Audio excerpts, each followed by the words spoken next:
Welcome back, dear students. This is my third video on the second chapter, which is agriculture. This is the fourth chapter in your geography books, agriculture, and I have done two videos. This is the third video. In the first video, I have told you about what agriculture is, traditional farming and modern farming.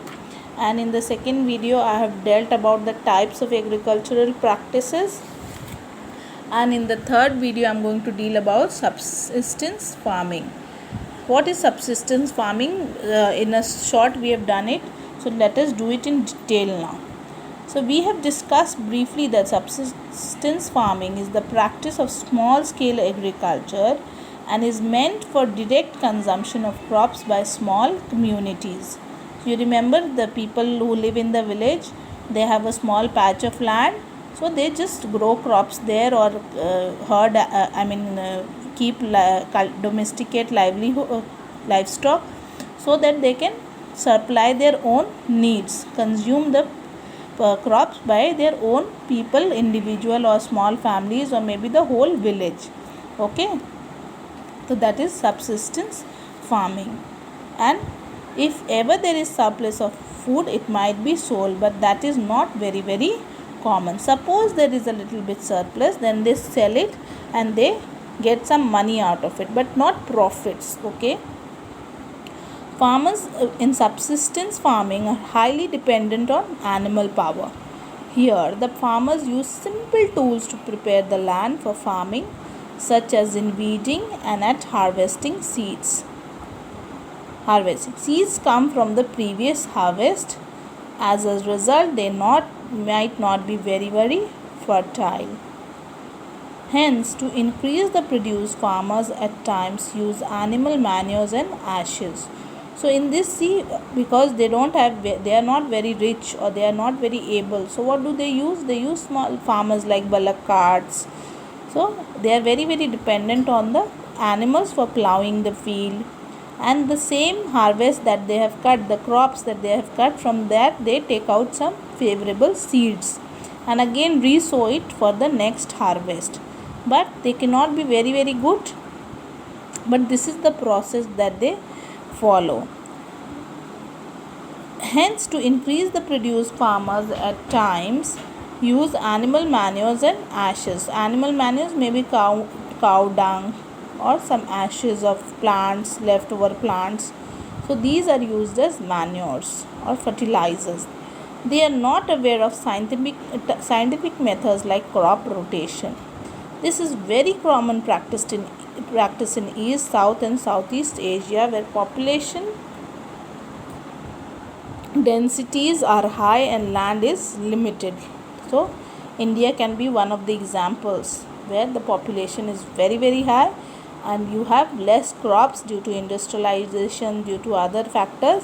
The farming areas, the agricultural land is coming, you can say, narrowing. So in such places, subsistence farming is used. So now let us know what are the types of subsistence farming. There are three types of subsistence farming and they are practiced in the world. So first, let us just know about the three types. The first is intensive subsistence farming, extensive subsistence farming, and shifting cultivation. These are the main three types, and all over the world it is practiced in certain areas. So as we do it, you will come to know.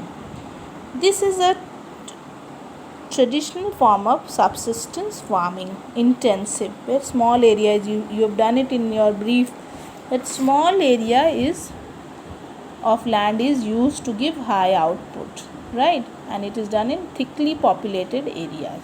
So this is a traditional form of subsistence farming, and this type of farming is practiced in India. I had given you an example: China, Vietnam, Cambodia, Mexico and Peru.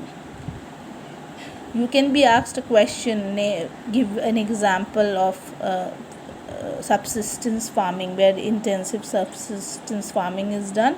So please memorize these things. In this agriculture, the farmer cultivates a small plot of land using more labor with simple tools. Very, very important point. The difference, when you write the difference or the comparison, you can use such points. Farmers waste no land in this type of farming. The cultivated land can grow more than one crop annually, means every year. Annually is every year. More than one crops can be grown because of the favorable climate, tropical. It keeps on changing, right? The climate keeps on changing. So in one season they grow something, in the next season they go for another type of crop because the climate is changing. So the crops can be rotated.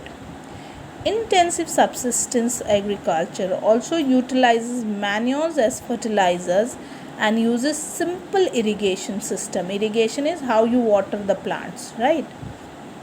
Rice and vegetables are the most common crops which are grown in the same fields using the polyculture method. So in this they use simple ways of watering the plants.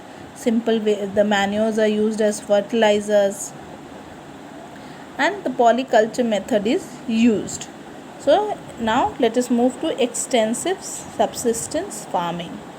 As the name suggests, this is a farming practice where a relatively small amount of produce is generated from a large area of farmland. So the area is large but the output is small. This method does not damage the environment with the use of chemical fertilizers. They don't use chemical fertilizers. The produce is less in quantity but healthy and high in quality in long run, like organic produce. Very, very in now, no? Organic sugar, organic rice, organic wheat. So it is produced through this extensive subsistence farming. Then you move to shifting cultivation. The second most common kind of subsistence farming is shifting cultivation. You move, shifting from one area to the other, and occurs mostly in Brazil, Venezuela, Colombia, Nigeria, Senegal and Indonesia. Farmers cut down trees in the forest, create lands for cultivation and use that land for several years. Once the land becomes less fertile, so for many years they will cut down all the trees, make it cultivable, and then for many years they use this same land for cultivating the crops. And as they keep doing so, the fertility of the soil loses its fertility, becomes less fertile. So they leave that land, clear a new plot in the forest and start cultivation of this new land. So this is what is shifting cultivation. But what is the problem here? This type of farming initially removes many trees once a plot has been used by humans. It is left alone and can gradually return to being a forest. So this cut down trees, but though it comes back, but there is a loss of the trees in this kind of farming. I stop here.